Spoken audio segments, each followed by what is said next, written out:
Senator Padilla, thanks for being a co-sponsor of SB 270 here in California. Could you tell us a little bit about the bill and the current status, please?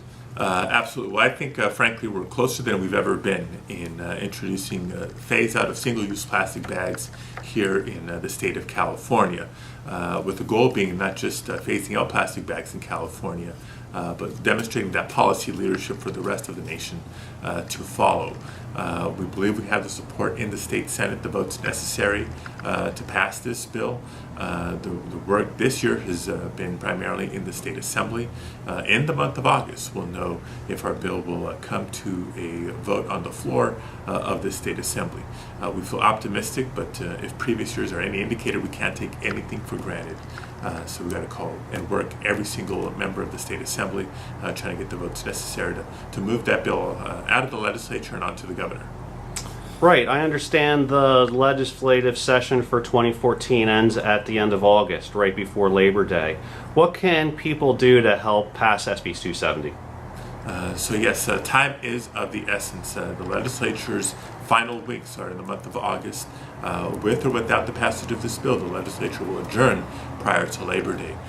So please, it sounds a little hokey, but call your legislator, write your legislator, email your legislator, visit your legislator, whatever we can do to impress upon each and every member of the Assembly and the Senate, for that matter, that this bill is important and that there's an urgency to act.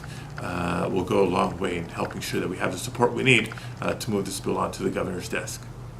Excellent. And in my opinion, plastic bag litter is kind of the tip of the iceberg of plastic pollution.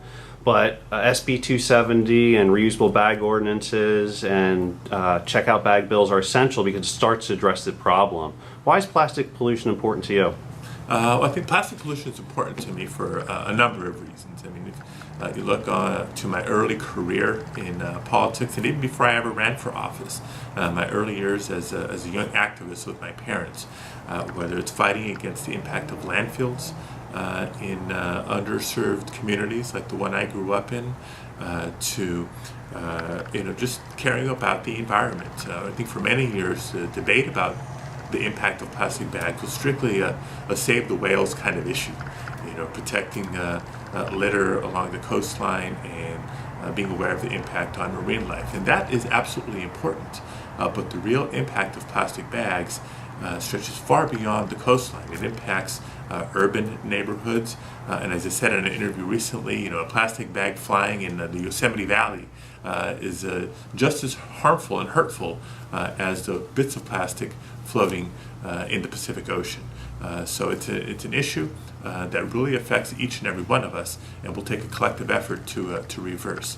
Single-use plastic bags is just the tip of the iceberg, but as we've seen in Los Angeles and San Francisco and so many other communities throughout California and throughout the world that have adopted single-use plastic bags, once we do this, people easily adjust to the reusable bags and a new way of life, a cleaner way of life, and begin to start thinking differently about a number of other ways we can reduce litter, and we can reduce the use of plastics and other non-reusable products in our life. Excellent. I think it's words to live by. Good luck with SB 270 and all your other efforts. Thank you very much.